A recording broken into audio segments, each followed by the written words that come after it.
and thank you all for coming to the 2018 New Church Challenge annual meeting. Our annual meetings are in two parts. The first part is a very short business meeting for the purpose of approving minutes. I'll have more to say about the minutes in a moment, and also to vote on a slate of directors for the next term.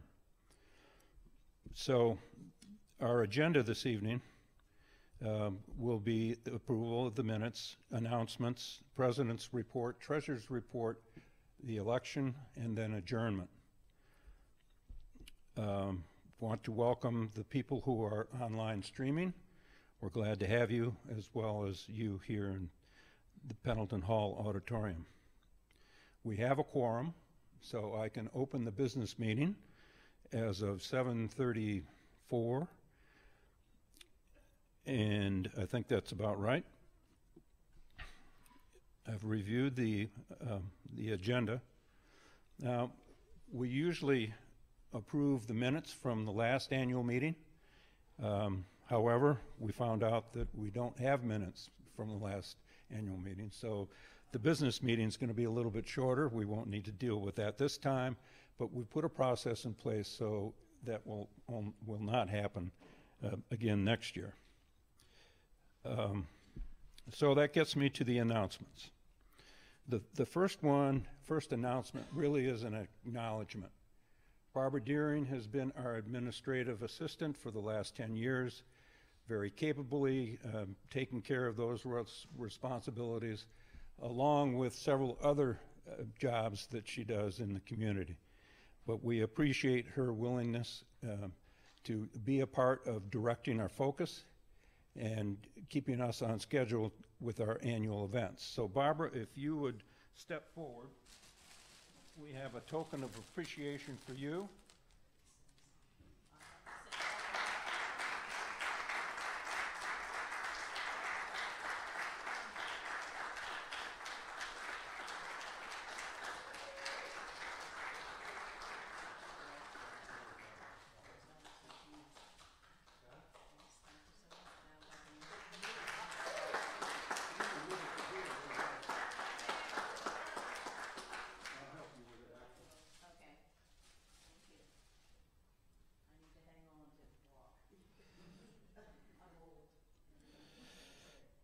So I think the applause that you received is certainly appropriate, and we certainly appreciate the service that you've given the board for the last 10 years. Would also like to acknowledge the Bernathen College for allowing us to use this venue. This is our third meeting here, third annual meeting, and we appreciate the ability to communicate with a broader group of people than just those attending here. We can reach a lot of people online streaming who wouldn't normally have a chance to find out who we are or what we do. Many of you attended Saturday's Pancake Breakfast, and I can report happily that it was a great success. We've served over 100 people with a lot of hard work in the kitchen on the part of Kathy McQueen and Glenn Schroeder. They put in countless hours to pull off a very great event.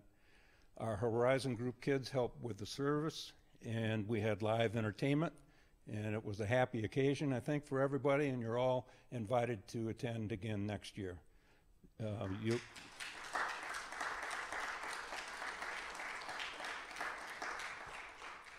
Glenn will join us later. She is watching the first grade play.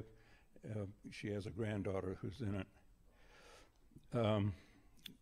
My president's report, we're often asked, because people don't know a lot about New Church Challenge, but we're often asked, well, what is New Church Challenge? What do you do? And so I'd like to answer that. We are an IRS recognized New Church charity, meaning that, well, the implication there is that contributions made can be treated on your returns. We are financially self-sufficient, always have been. We have relied 100% on contributions and dues to take care of our financial requirements. We provide services for people with disabilities, enabling them to live, learn, and socialize in an environment of a new church community. We publish twice annually newsletters that contain human interest stories. That newsletter is edited by Nina Klein.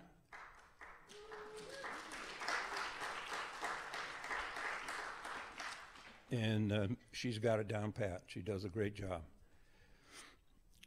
We plan regular social and religious events for those with disabilities through the Horizon Group.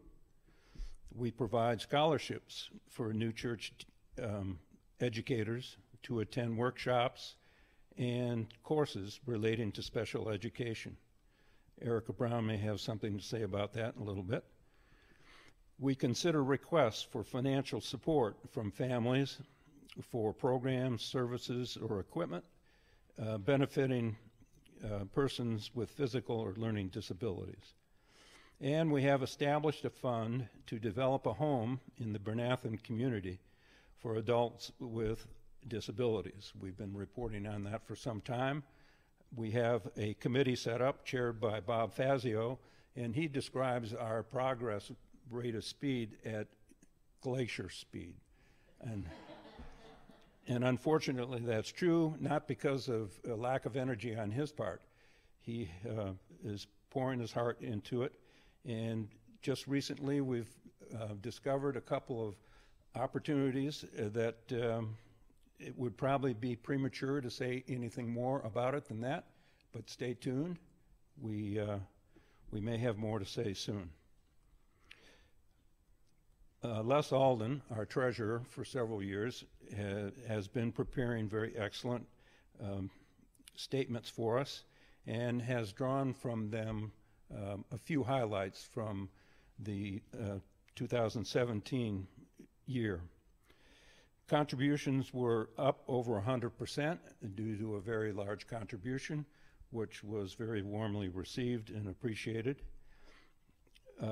Investments realized a 27% gain over the year, and we'll take that every time we can get it. Great performance. The family grant awards increased from $4,000 to over $8,000, primarily because of an increase in communication, of the availability of that source of money, and publicizing the process to submit a grant.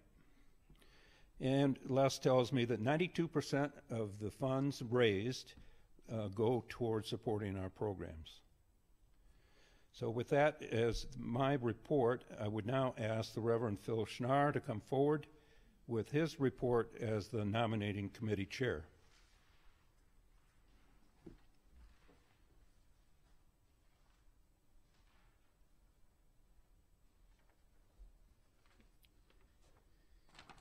Thank you, Bill, and good evening, everyone.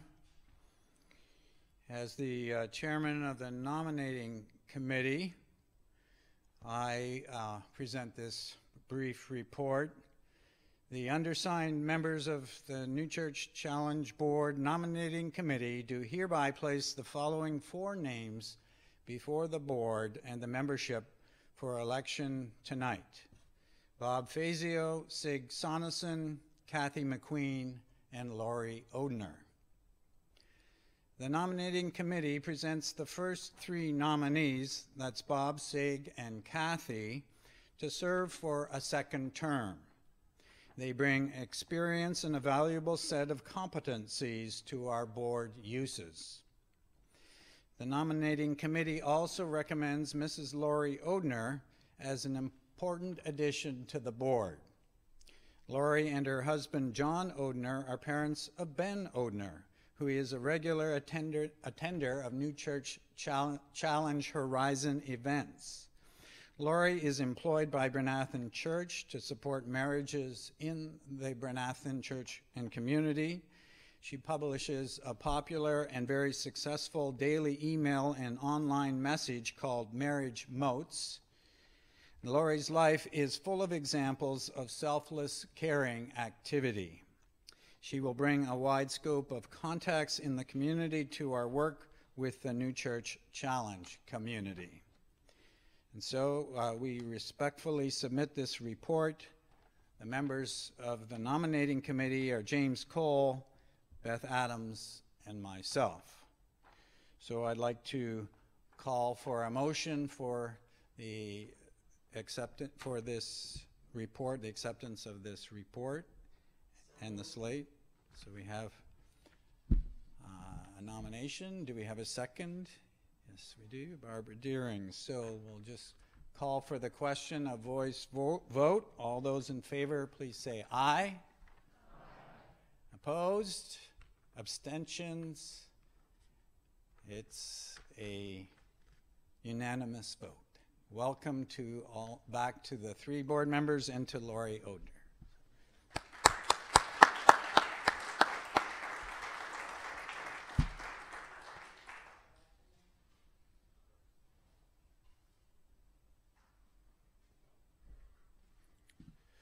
Thank you, Phil. I would like to mention that Abby Mitchell was on our board and has declined to have her name put up for another term. She is a mother of a less than year-old young child and is still continuing her occupation, and she felt that other priorities were higher on the list than serving on our board, but she is willing to continue to consult as required, and we look forward to her help. That completes the business portion of our meeting. And is there a motion to adjourn? So moved. And it's been moved and seconded that we adjourn. All in favor say aye. Aye. Opposed? The business meeting is adjourned then, and I'll turn it over to the main event of this evening's gathering, and that is a special presentation by 3 speakers entitled Supporting New Church Students, A Teacher's Perspective, and I'll turn it over to Beth Adams.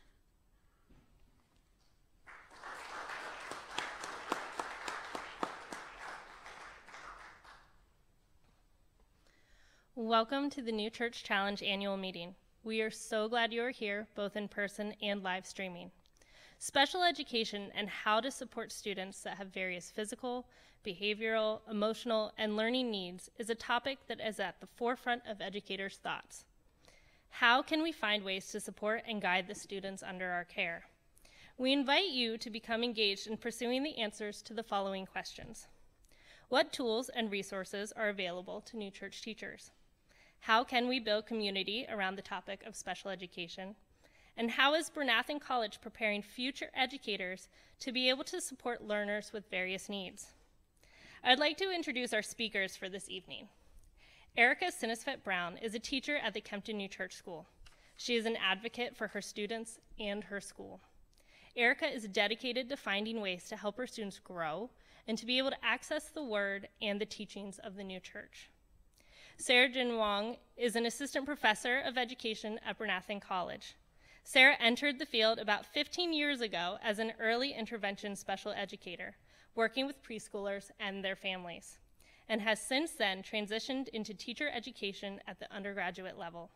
She has a passion for working with children with various exceptionalities and their families, teaching about inclusionary practices, and seeking ways to advocate and support children, families, and teachers in this realm. She finds it an exciting challenge to draw strong but digestible parallels between concepts in the field of special education with new church concepts and doctrines into the college classroom. My name is Beth Adams, and I am a 2nd grade teacher at the Browne Elementary School. Since I graduated from Browne College in 2011, I've worked at the Browne Preschool, the Support Center at the elementary school, and as a homework coach at the Academy of the New Church. I am now finishing my 3rd year as a classroom teacher. As a teacher, I strive to create a classroom that is a safe space for all of my students to explore their strengths and weaknesses, to acknowledge others' talents, and to find tools that help them in their learning. Now please join me in welcoming our first presenter, Erica Synesthete Browne.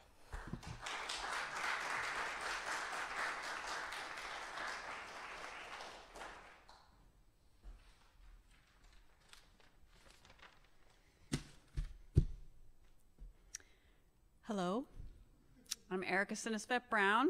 I'm from Kempton. So, dear members and friends of New Church Challenge, I'm delighted to be speaking to you about Kempton New Church School tonight. We at KNCS are grateful for New Church Challenge's generosity to us in the past and applaud their mission. So thank you. Before I cover the 3 areas of my topic, I'll introduce you to the KNCS cast of characters.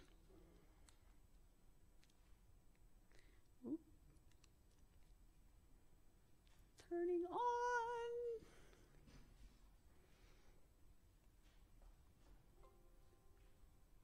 Do I hit that?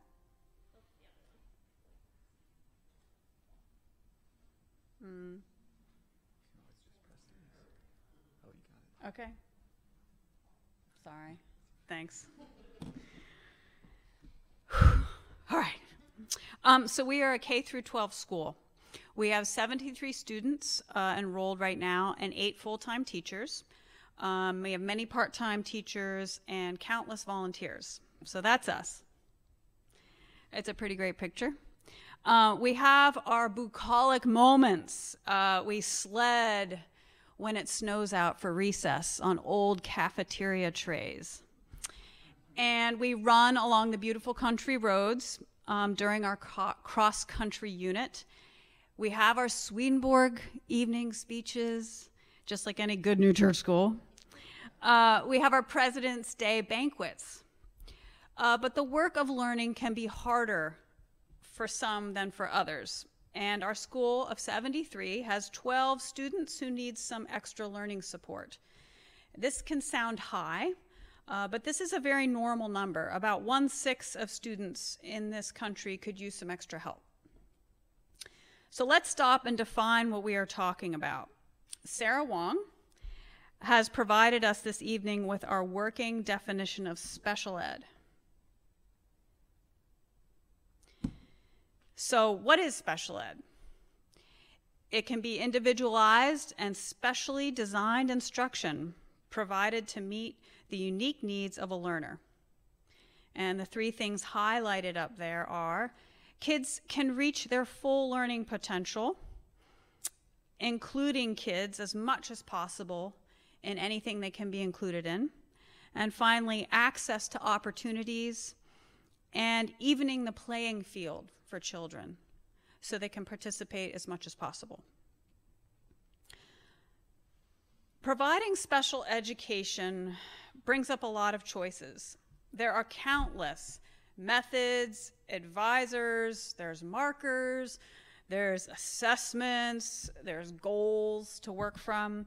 So as New Church educators, we find ourselves in a philosophical debate: how to weigh external concerns but remain focused on goals of educating children as potential angels.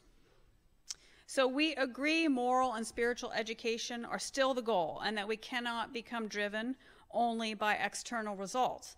Yet we must prepare our students for a life in the natural world. So New Church educators have a hierarchy of goals to satisfy, and it can be a real struggle to know which to honor when. This struggle doesn't have to stop the project. Arcana Celestia 1495 says, "Instruction is the opening of a way."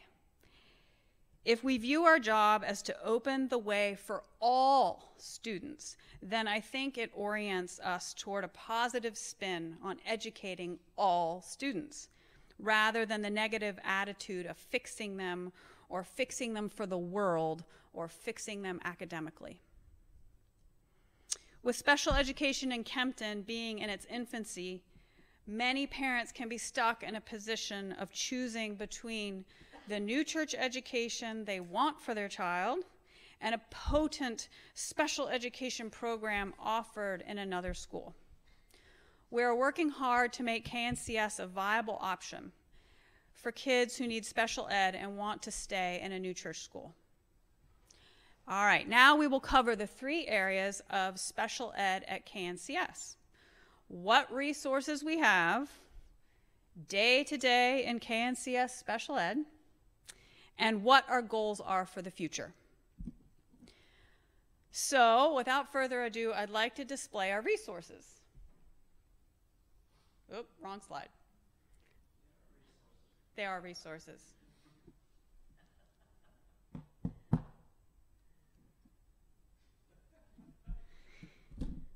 This desk lives in the hallway between another hallway and at the back of the library where the old National Geographics live. And the Land of Canaan projects are drying in between class times. You can kind of see them sort of stacked there sideways. So this is the entire extent of our facilities that focus on special ed. Who needs more? All right, so lucky for us, teachers and their time and knowledge are what matter most. We have no person in charge of learning support. Our other resources are parents. Because we don't have a formal learning support center or the funds to pay for a full-time special ed coordinator, we rely heavily on our parents to help us with tutoring and homework support. Next part of this is the day-to-day in special ed in Kempton. Ugh, these slides.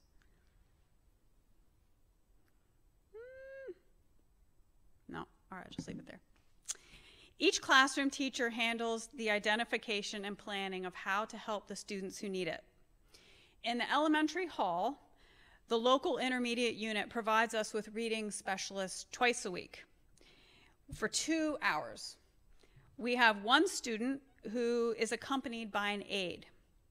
We have one student receiving extensive training in reading from a member of our staff.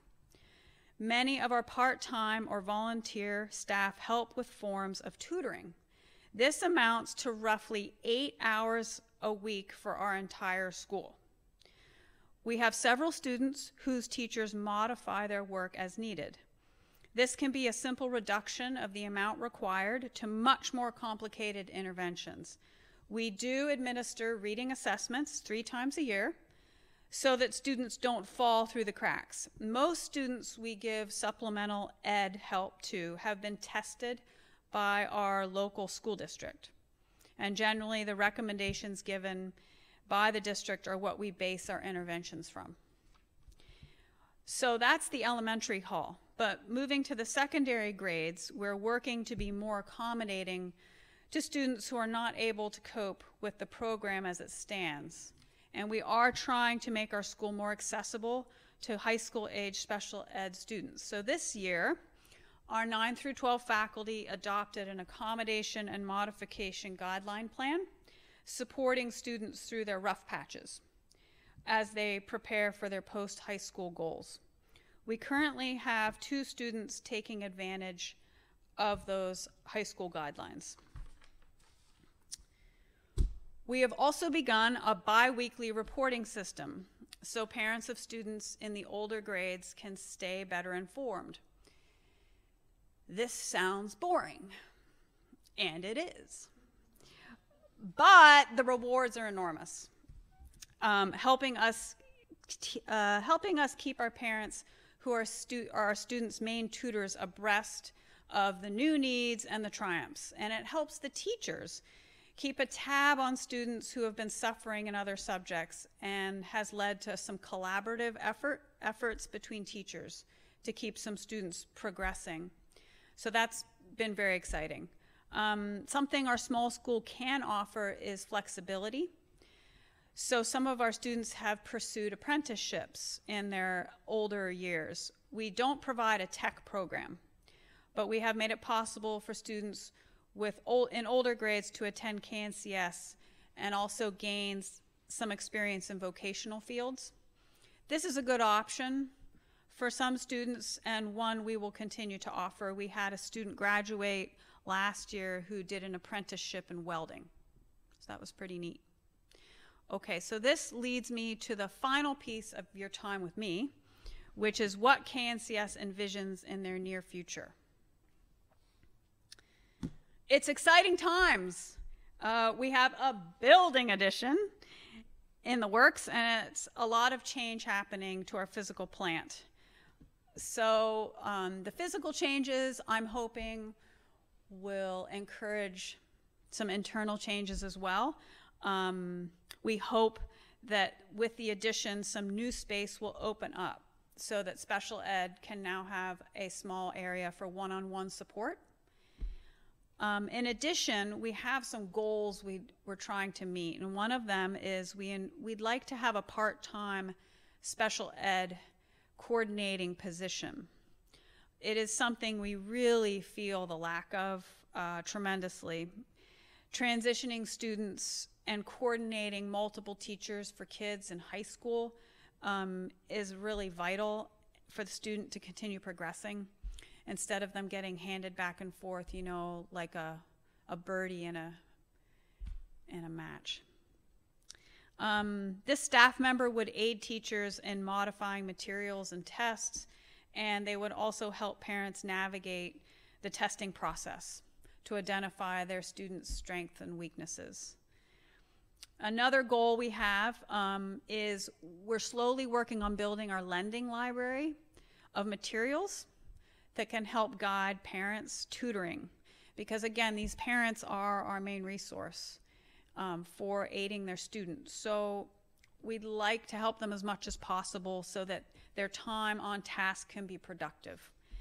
And examples of this could be some math manipulatives or remedial reading support materials. Possibly there'll be training involved, because we would like to train then the parents to use them so we can really get maximum effect from the effort. And of course, we will continue training our staff. This year, New Church Challenge funded a series of math seminars that helped us gather tools for teaching math to a variety of learning styles. We will continue our efforts to train our staff in meaningful intervention. So our goal moving forward is to keep the essence of learning available to as many students as possible, making New Church education in Kempton a viable option for students who learn differently. So thanks for listening. We have Beth Adams coming back up to talk about the Bernathen Elementary School.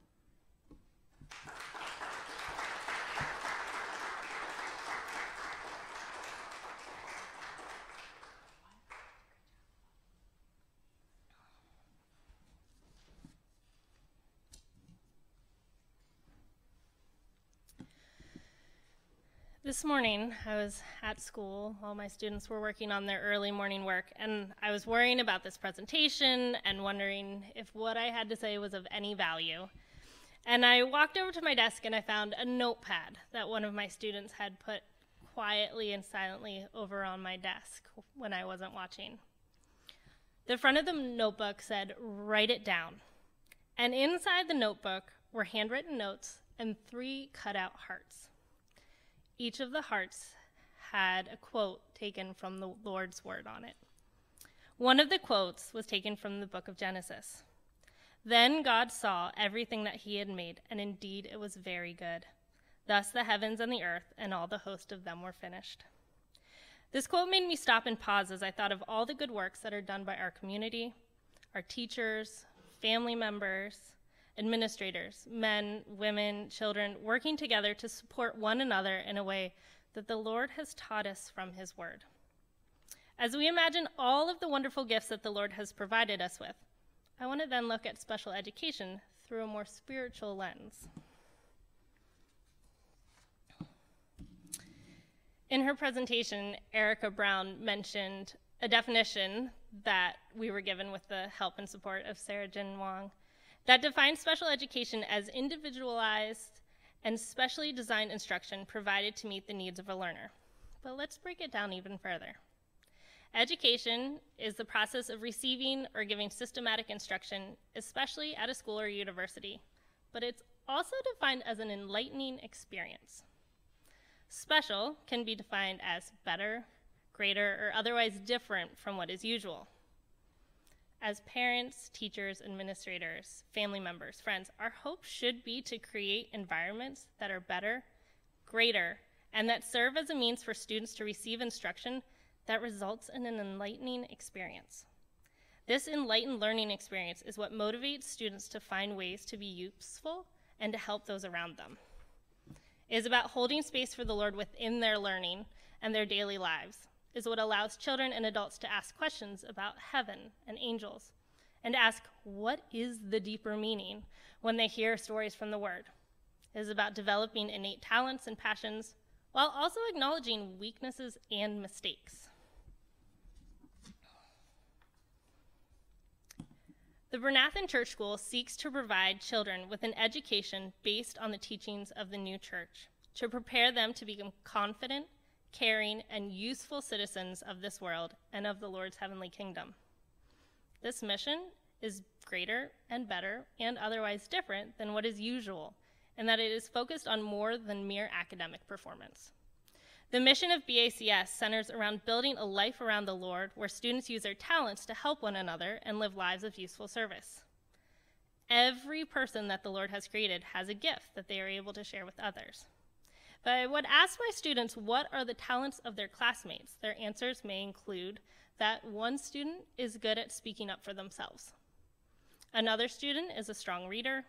It could be they think that their classmate is good at a specific sport, while another student truly listens with their heart and notices when a fellow classmate is having a hard day. Many of these talents are not measured by academic assessments.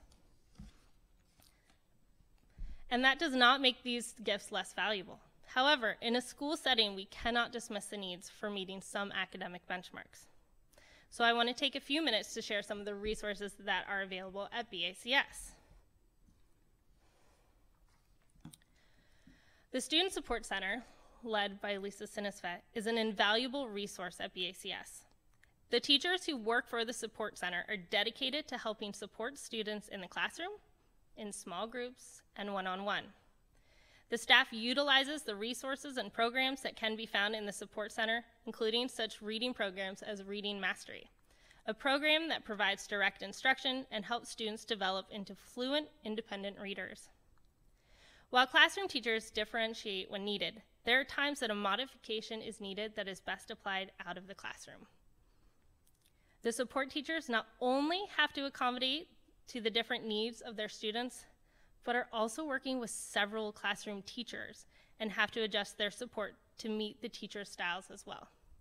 The teachers that work for the support center are there because they love their students, and they do whatever they can to find ways to support them. And it isn't easy.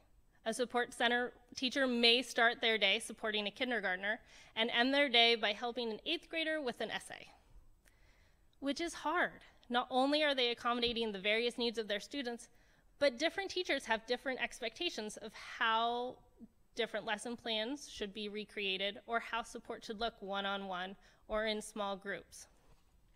So they're truly an invaluable resource. Our support center is also where our counselor and speech therapist have their offices. The Montgomery County Intermediate Unit provides BACS with a counselor and speech therapist once a week. Typically, all students are screened by our speech therapist at the end of 2nd grade. However, students from younger grades may be screened if a request is made or a referral made by a teacher. My students all enjoy getting to go and get to talking to the counselor and the speech therapist from the MCIU. And while they may not have a new church background, they definitely become a part of our school. The counselor from the MCIU supports our regular school counselor, Bree Kern, and also provides us with another day of counseling opportunities. The MCIU has also offered trainings to teachers to help support diagnosed and identified students with various learning and behavioral needs. They have various consultants that can provide insight into students' behavior and can provide support in developing individualized behavior plans and to give support to teachers on how to accommodate the needs of students, including those with physical limitations in areas such as gym. Our school is equipped with computers, and we do have an iPad cart, as well as some classrooms having one or more iPads to be utilized in various subjects. The iPads can be used to help support students in their learning, including reading. Epic, for example, is an app that I like to use in my classroom. It gives access to thousands of books on the iPad. Students are able to choose books depending on their level of interest in different topics. And then the books are broken up into 3 main areas: reading independently, read to me, and to read along with, so that students are able to read at a level that feels positive, so that they look forward to reading. Teachers also utilize various tools in their classrooms, such as squishy seats, yoga balls as chairs, and fidgets. Projects are created to allow for differentiation, and behavior plans and modifications are created. One project that I've used in my classroom is a menu project that allows for students to choose their project, and each element has different specific learning needs. Think of it as a menu at a restaurant. You can choose a different entree, and each entree has different things that need to be met. And the students enjoy it. It allows for motivation because they have an element of creativity, of choice, but it also allows for differentiation. The number of projects created, for example, may differ depending on the needs of the students. All specialists, administrators, classroom teachers, support teachers continue to seek ways to help all of our students grow. I also want to mention the Browne preschool. Having worked there for 3 years, they also find ways to accommodate students of different needs. We've had students who are learning English as a second language. We've had students that have had physical limitations. And the Browne preschool supports students with an 8-to-1 student-to-teacher ratio in the senior preschool, and a 5-to-1 or a 4-to-1 ratio in the younger preschools, which also supports students learning how to share, taking turns, and beginning the foundation of being able to sit through worship. That can be quite challenging sometimes. However, even with all of these resources, not every student will have the tools that they need at Browne Church School, and that can lead to a hard decision for parents. Where do I send my child to school? And what is the most supportive environment for my child?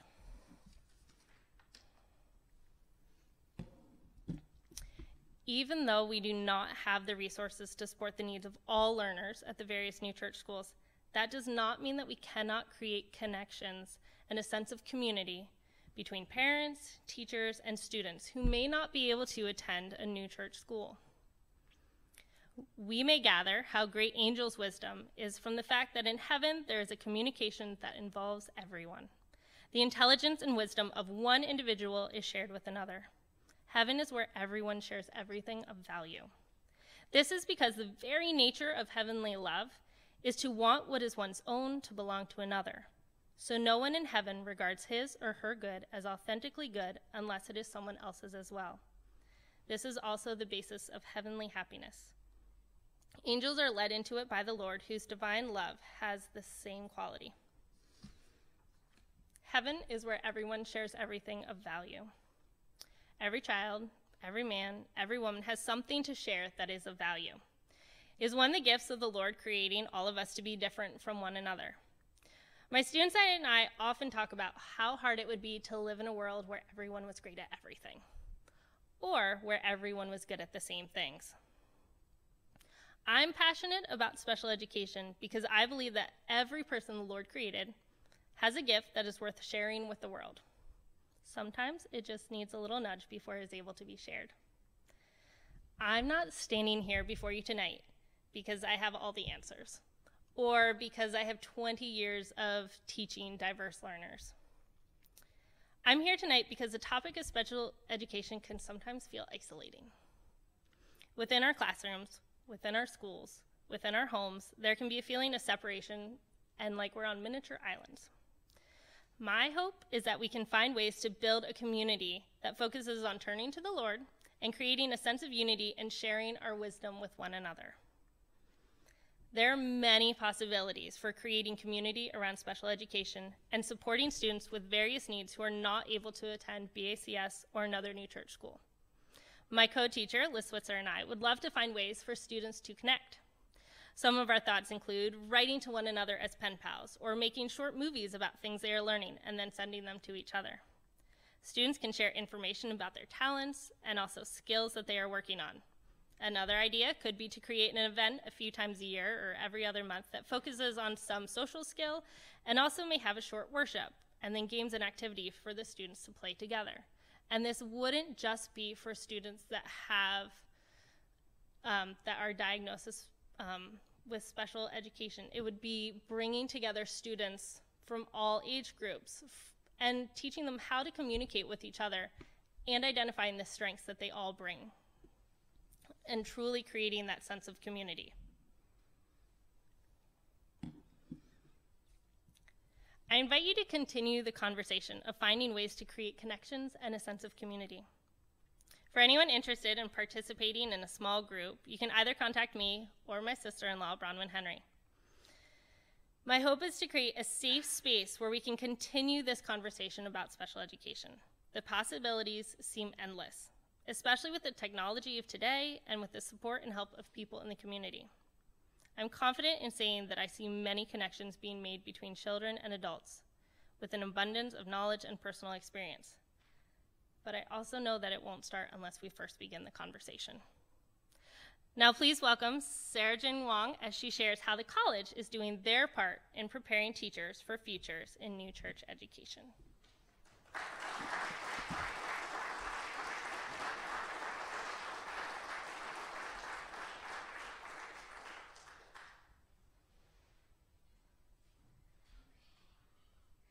Thank you, Erica and Beth, for all the wonderful things that you've shared with us tonight. And actually, as I'm thinking about sort of this talk I'm about to give you, I'm thinking, wow, they've really spoken to a lot of sort of what we do to prepare teachers to do what you do on a daily, day-to-day basis. So I'm hoping that our efforts will really produce a lot of teachers like you. So our program, in a nutshell, let me actually do the slide. So I'll just start, with a very, just a simple saying that, as many of you are pretty well familiar with, that Browne College has been training teachers within the sort of the spiritual context since 1877. Fast forward to 2016-17, we redesigned, re-energized, and sort of rebuilt our curriculum, still preserving that core spiritual and new church perspective, but also infusing into it a very necessary special education component in order to prepare today's teachers, and also bringing sort of the certification process in-house.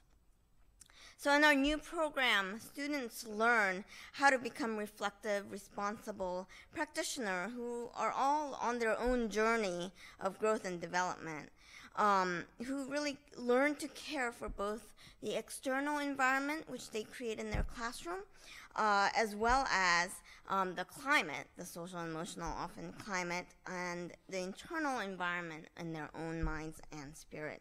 And so towards that aim, our Browne College program ensures that students take 6 or more classes in religion and regularly explore the various new church principles and concepts throughout their 4 years.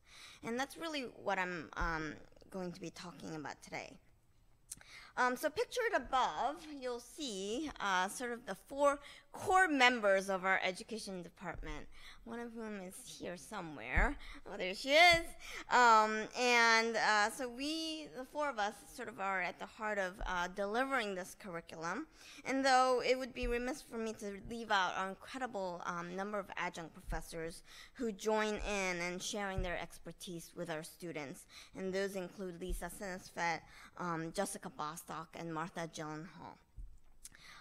It is hard to believe that already we are at the tail end of our 2nd year of our new program. So just to talk a little bit about how we weave those spiritual contexts into our curriculum.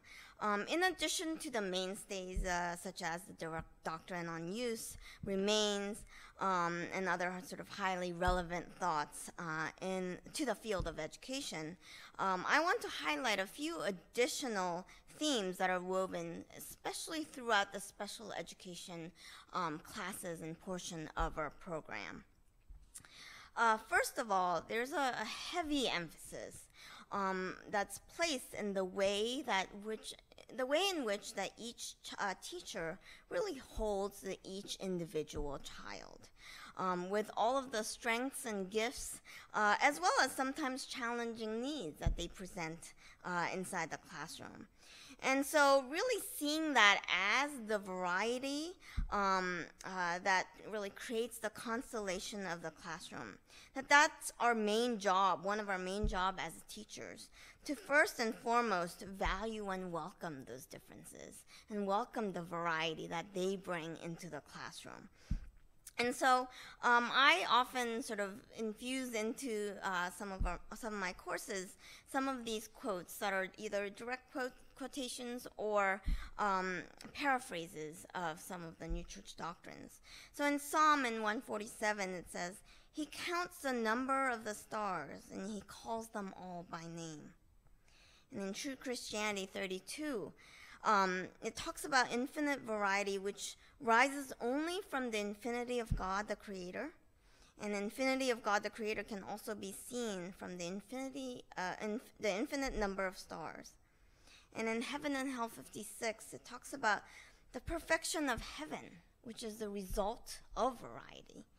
And so heaven is a unity resulting from the arrangements of the various parts that is creating the most perfect form. And so I emphasize these doctrines in these courses to really, again, emphasize the beauty that is created with variety.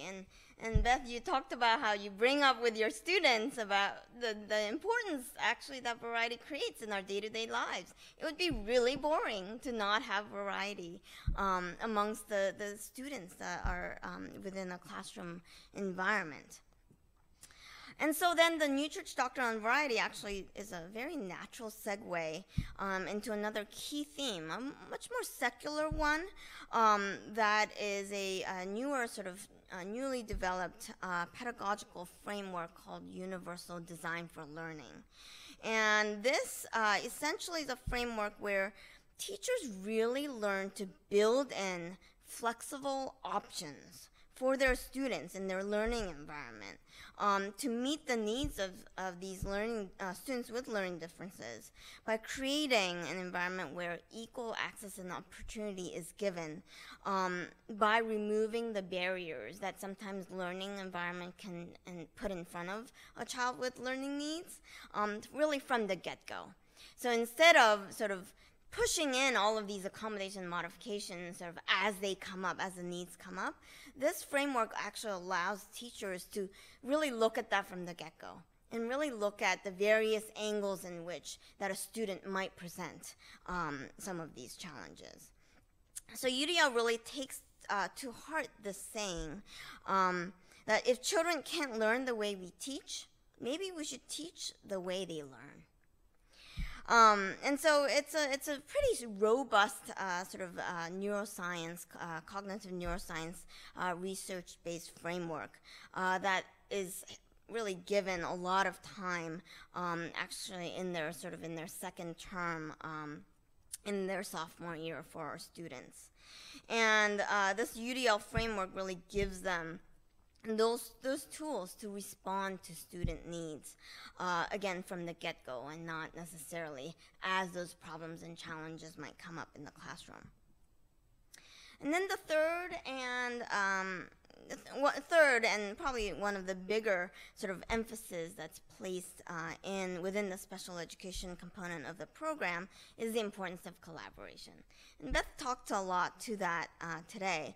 But as we all know and from our various experiences, special education does not happen in a silo. You know, special education really happens and it becomes effective as a program for a child to meet the child's need when the various parts of that child's life life sort of come together and sort of are on the same page.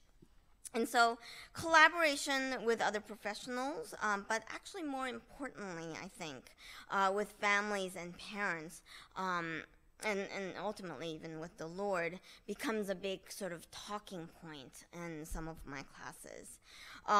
So the concept of school as the extension of the home also becomes a big theme, and is actually being currently talked about in my current course, spring term course called Family and Community Partnerships. Also within this course, I bring in ideas about the grand human and how the various parts of our body, just like the various parts of a child's special educational needs and the various people that play a role in that child's life, can really come together and enhance the work that the Lord really ultimately tasked us to do, to serve that child's needs in the best way possible. And so these are just a few ways in which that we've really sort of held on to some of those spiritual contexts and themes that really make our New Church Special Education Teacher Program New Church.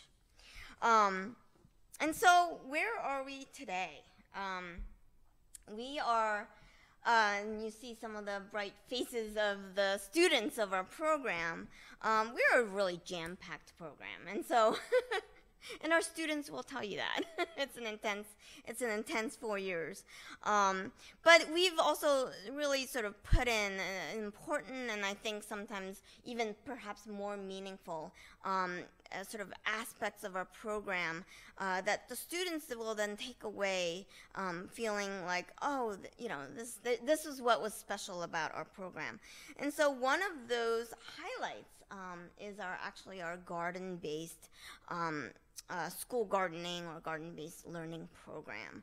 And through this particular component, sort of from the perspective of the special education lens, it allows us to demonstrate the importance of integrated learning models, multi-sensory learning opportunities, and a lot of the hands-on project learning approaches that are really important to special education. And then we also, not really necessarily highlighted in this picture, in these pictures, but really allow our students and encourage our students to reach out to their community members. And one way that I've sort of intentionally have built in that piece is through our three sort of series of activities, social events and gatherings that we do with the Horizon Group, with actually the help of Glenn and Kathy, who are present today, to ensure that they are sort of having these hands-on experiences as well as building relationships with people with all sorts of varying background and various needs, and really actually, you know, creating friendships so that they see those people as people first. They're individuals with all sorts of talents and gifts that they bring to the table, and so that they're really learning to see beyond the disability that sometimes I think those that haven't had those experiences sort of come to those relationships with those thoughts. And so right now we are really continuing to grow our very young program. Like I said, we're at the tail end of our 2 years. So it's pretty young, and yet we are this May actually graduating our very first cohort of 2 students. So we're really, really proud of them, and we're really proud of what they are going to bring out into this profession. And then sort of to draw on a little bit of the gardening metaphor, we are in the germination stage of our master's program, where we have just finished getting the approval process sort of within the college from the faculty, and now are getting ready to sort of move on to the state approval process, and hopefully soon launching the new program. you know, in the United States, as actually Erica mentioned, 1 in 6, and sometimes actually it's a little bit higher. That, you know, about 1 in 5 students present with some type of a learning challenge in the classroom, and so to meet those needs, it just becomes super imperative for us as a teacher education program, and so we're really addressing sort of those needs that current teachers who are out in the field really say that they need, as well as obviously these new teachers coming out. And so in conjunction with those two programs, hopefully in place really soon, we also then hope to create a strong basis upon which we can become sort of this intellectual resource hub, so that we can also then better support our extended community and family members at the various new church sites and locations throughout the world. So I do hope to really continue this conversation, as Beth said, through sort of the lens of our new program, or new programs, and end with this quote, because it's really sort of one of my favorite sort of piece that I bring into our program. Perfection of heaven is a result of variety, and heaven is a unity resulting from the arrangements of various parts in the most perfect form. Heaven and Hell 56. And so on that note, I would really like to invite back Erica and Beth up to the stage and welcome any questions that you might have in regards to any of the sort of stories about our programs that you learned about, and just in regards to maybe even New Church Challenge as a group, as to where our visions are and what we're planning on doing. So thank you. Mm-hmm.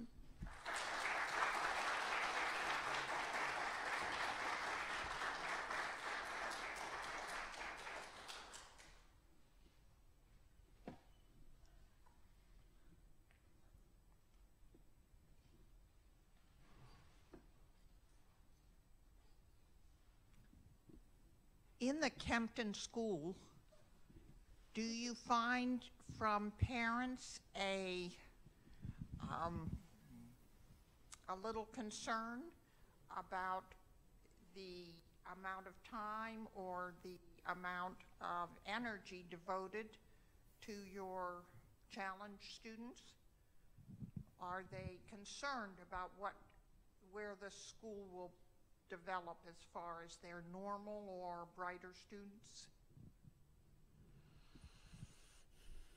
So you're asking, is there a concern from parents that if we focus on students who have learning struggles, that we will lose some of our energy towards other students who need other things? Is that the question? Yes. Okay. So, no. Yeah, I think it could get that way maybe, but it's a small enough school that each student is so valuable, so needed, you know, in the network of friendships and dodgeball teams, that I haven't run into that a lot, you know, but just as there's parent concern on one end, asking for more support for their child who learns differently, there's also going to be, you know, there is a little bit on the other end. Well, you know, I have a kid who's really good at math. I have a student in one of my classes who just wants to be an engineer and probably should be one now.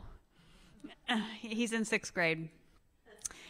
And, you know, but I see those students all part of this. You know, he has special learning needs, so it becomes the balance of everyone working their edge, as it were.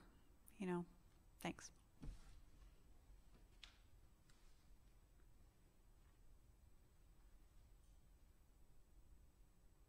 For those who might be listening online, this is Phil Schnarr speaking.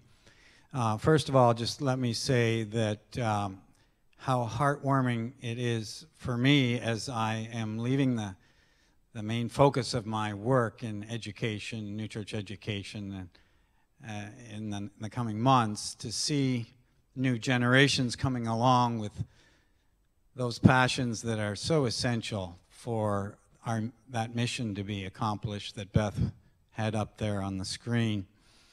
I'd like to just thank you for the people who are involved, especially in the Horizons program. My son James has come to be very closely tied to it, and he was reluctant for years to go, but as the work of so many have made it a comfortable place for him, he feels much more welcome and happy there. So big thanks to all involved with that. And a comment about what Beth said. You know, we all want to emphasize the positive, and that it's important to have that as teachers, to be upbeat and accepting and welcoming to all our children, exploring the talents, exploring the gifts. But in a New Church school, let's not hesitate to also talk about what are some of the deficits.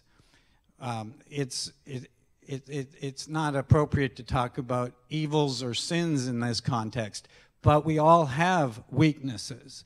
And it's really amazing to see when that's done in the spirit of charity, how people can support each other for with those weaknesses. And it's a liberating thing to be able to talk about them in a safe classroom. I do it with my 5th grade students, and it's they blossom when they can be open and not afraid to say they can't do something, or they're taking a guess at an answer that they may not really know. So I could go on and on forever, but I just think just keep up the great things that you're doing. I love it. Thanks.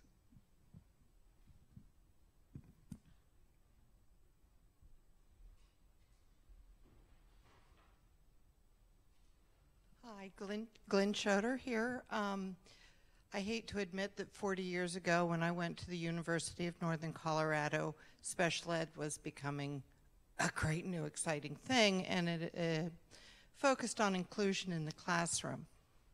And what I experienced there did not prepare me for what life would be like with a child with special needs. And navigating the educational roads for my son was difficult. I was often told what he couldn't do, which I already had a pretty good idea of what he couldn't do. And I am so excited to hear that you're really trying to focus on what a child can do. And using language like variety as what heaven is, and finding the good and the potential in every student. Your program was so exciting to see that the child is really first in your hearts, and doing what you can to bring out the best in each kid, no matter what their learning potential is. And so thank you very much for a great program.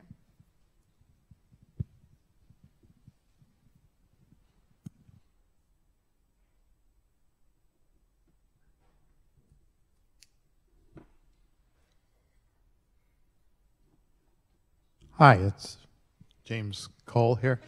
I guess I've got a question, and I don't know who it's addressed to, but what I guess since like special education and you know in you know the last 50, 60 years, children were institutionalized for learning disabilities as mild as dyslexia, but what do you see as the biggest challenge in sort of playing catch up in I hesitate to use the word, like the paradigm shift in the last 40 years? What's the biggest challenge in new church education, sort of trying to play catch up with that?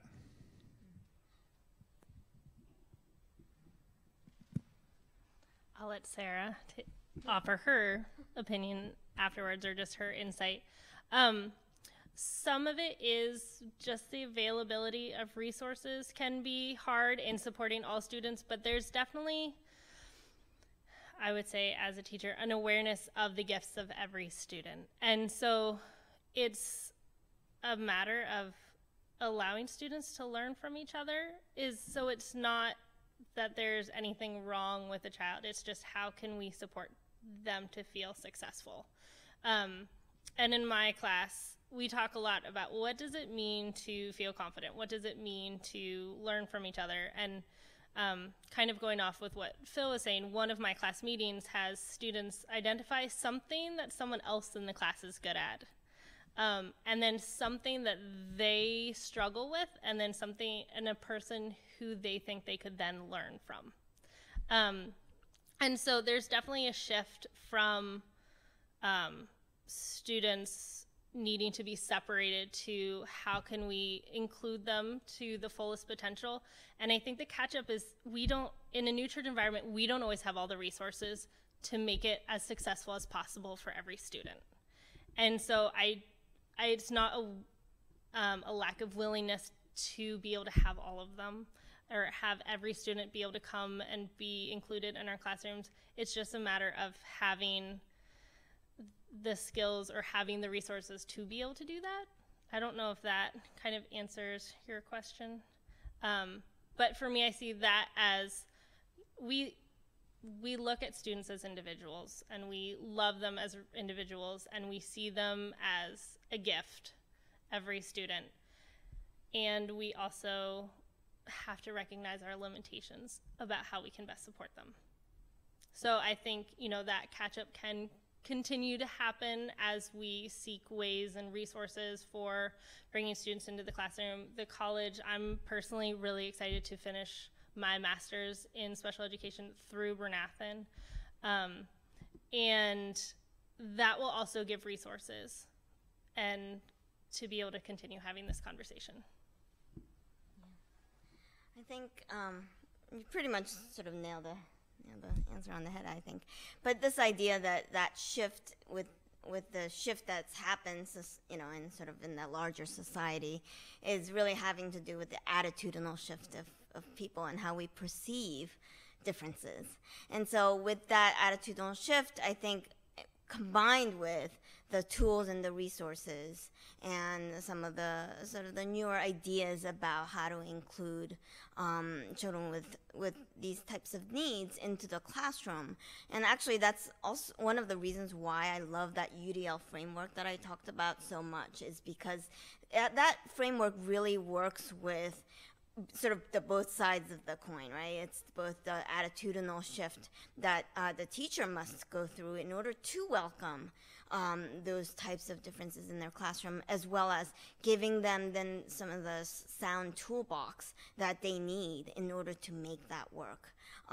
Because sometimes the ideal and the reality, there can be a gap, and so that tool, or that framework, gives them both sides of the end of the coin. So. Yeah, please. Okay. So I think that's a pretty neat question. And although we lack resources, I think there's just a beautiful opportunity because of the things we have in our revelation about humans, and their relationships to each other and what we can offer each other. So although I think we haven't caught up maybe to what's being offered in a public school format, I think with some effort it could be incredible, because if you can combine, keep your focus on what matters, but yet combine some new tools, it could be pretty brilliant.